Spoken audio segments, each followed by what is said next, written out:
The man told me his 5-year plan involved aggressive portfolio diversification and a partner who understood brand synergy. My heart started beating so hard, I thought my ribs would break. I stood up from the restaurant table without a word and walked out into the street, leaving him with his shiny suit and his very bright tie. The air was cold, but I could not feel it because my skin was on fire and my lungs refused to take in air. I found the small park bench between my bookstore and the coffee shop across the street and collapsed onto the wood. This morning had been quiet. I had arranged a new display of poetry in the front window of the bound word, the spines of the books creating a pattern against the dark shelves. The store was dim and smelled of old paper, which was the only smell that calmed me. I saw Nikolai Orlov across the street through his large window as he used his stopwatch to time his barista. His shop, Volt Brew, was all bright lights and polished concrete and steel, a clean machine built for efficiency. We were fixtures in each other's view, two people who ran our small worlds with a quiet sort of order. I remembered an elderly woman who came in for a book, her dress simple and her face peaceful. She had looked around the silent store and sighed with contentment. You know you found a good one when you can just sit in the same room and not have to say a word. My phone had rung an hour later. It was my mother, Bhavna, and her voice was a force of nature that flattened all the quiet in my store. She was excited because she had arranged a dinner date for me with her accountant's son. She told me he was a talker and was full of life. She believed these were the qualities I needed to appear normal, to be a success she could show to the community. My dread was a physical weight in my stomach, but I agreed to go because arguing would only create more noise. I pressed my palms against my eyes, trying to push the memory of the date away. A shadow fell over me. I looked up and saw Nikolai standing there. He had taken off his black apron and wore a gray t-shirt and dark pants. His short hair was neat. He was not looking at me with pity, but with a kind of clinical focus. You're experiencing familial-induced social pressure. I stared at him, unable to form a response. I have the same inefficient variable in my life. He told me his grandmother, Irina, had visited his shop earlier that day. She wore a colorful coat and a bright scarf that seemed out of place against his stark steel counters. She had held up a photograph of a woman and insisted he meet her, her voice full of worry that his life was only systems with no soul. She wanted him to find the messy, illogical beauty of passion. His description of her visit was flat and factual. He looked from my face to my bookstore, then across to his coffee shop. I propose a logical transactional solution, a social de-escalation agreement. He explained his plan. We would pretend to be a couple. This would neutralize the pressure from our families. The terms were simple and designed for minimal energy expenditure. We would have one public date each week. These dates would consist of us sitting together in a park or at a coffee shop, reading our own books side by side. There would be no requirement for conversation. There would be no emotional investment. The idea was cold and strange, yet the logic of it was a relief. A structured defense was better than the random attacks I was used to. The lie would create its own anxiety, but it would be a controlled anxiety, one with rules. It was a high reward for a low effort. It was a way to get peace. I decided the certainty of his plan was better than the chaos of my mother's plans for me. I reached into my pocket and pulled out a paper napkin from the restaurant. It still had the restaurant's logo on it. I found a pen in my bag. I wrote down the terms on the smooth paper. 1. One public sighting per week. 2. No unnecessary communication. 3. 6-month term. I pushed the napkin across the space between us on the bench. He took it and read it. He pulled a simple black ink pen from his pocket. He crossed out the words, unnecessary communication, and above them, he wrote, minimal communication. He added his initials next to the change. He slid the napkin back to me. I looked at the small contract on the fragile paper. I nodded. We both stood up. He offered his hand. I took it, and we sealed our deal, not with a smile or a spark, but with a formal, firm handshake under the single streetlight.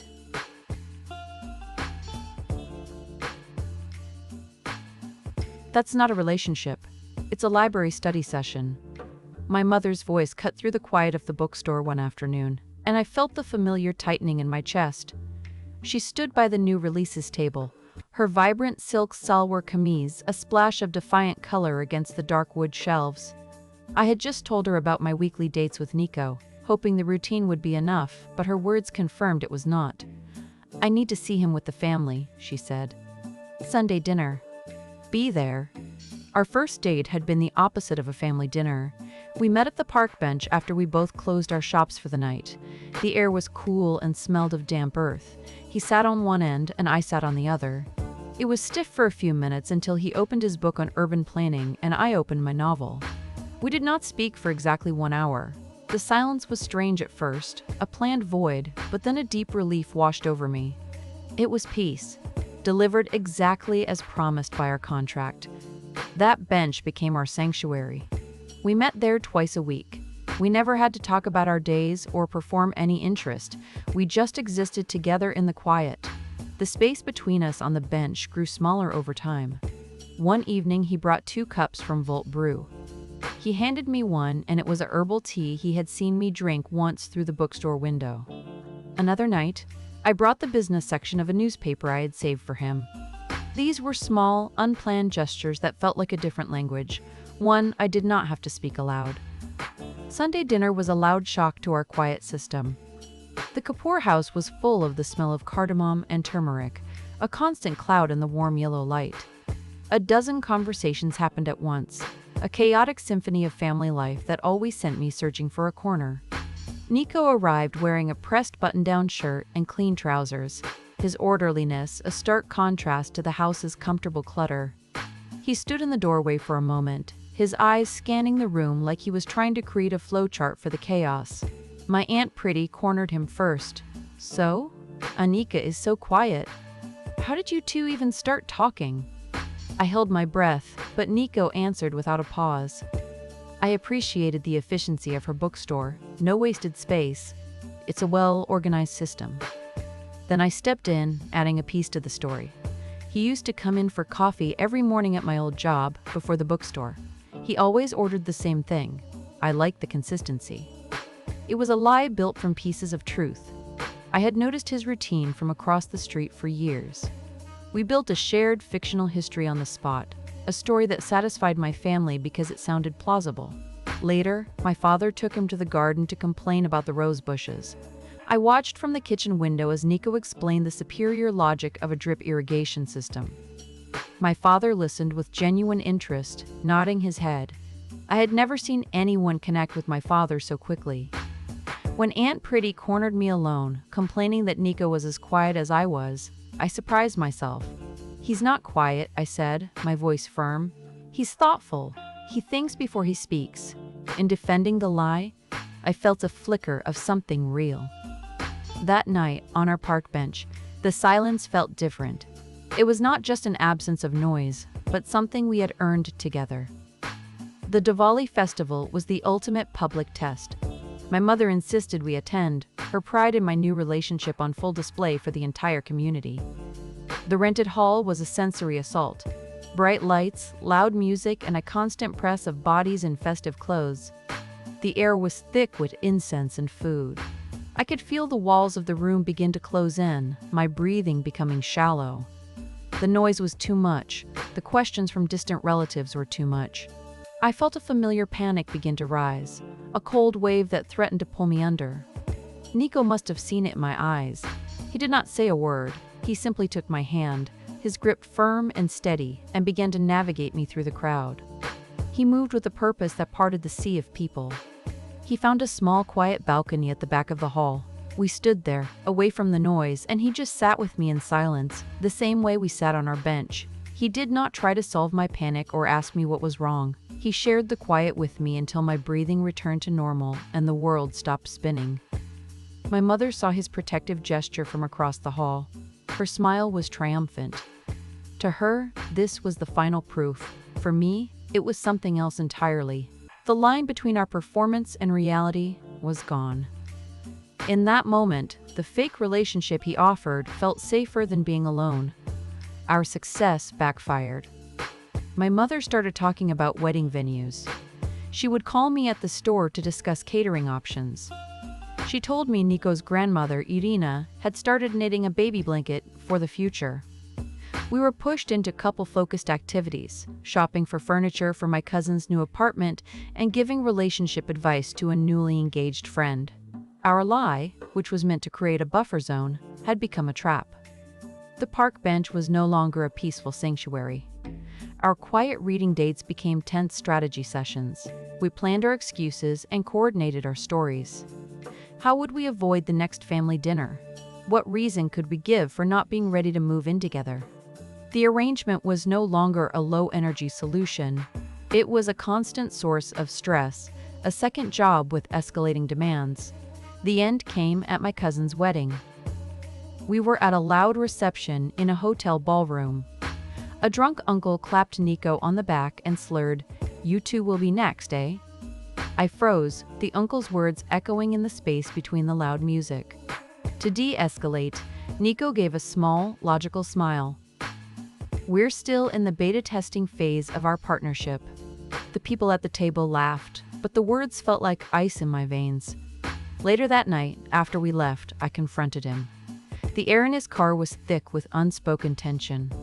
"Beta testing? Is that what this is?" He looked at me, his expression unreadable in the intermittent glow of the streetlights. He defaulted to his system.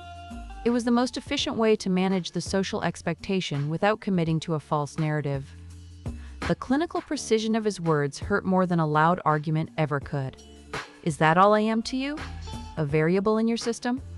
He looked confused, as if I had introduced an element that did not fit his calculations. "You are letting irrational emotions compromise our agreement. The objective was to solve a problem with our families. We are succeeding." The unwritten emotional contract that had grown between us on that bench was shattered. His logic had erased every quiet moment, every small gesture, every feeling of safety. The foundation of our arrangement had been its lack of emotion, and now that was the very thing destroying it. "Then the contract is terminated," I said, my voice barely a whisper. He just nodded once, a clean, logical acceptance of terms. Now I am back in my bookstore. The silence is here, just as it always was, but it feels different. It is not peaceful anymore. It is empty. I sit in my usual chair and look across the street to Volt Brew. I can see Niko inside, wiping down the steel counter, everything in its perfect, optimized place. The order he built for himself looks sterile and meaningless from here. I realize with a sinking feeling that the fake, silent relationship we created was the most honest and comfortable connection I have ever had. The solitude I fought so hard to protect is no longer enough.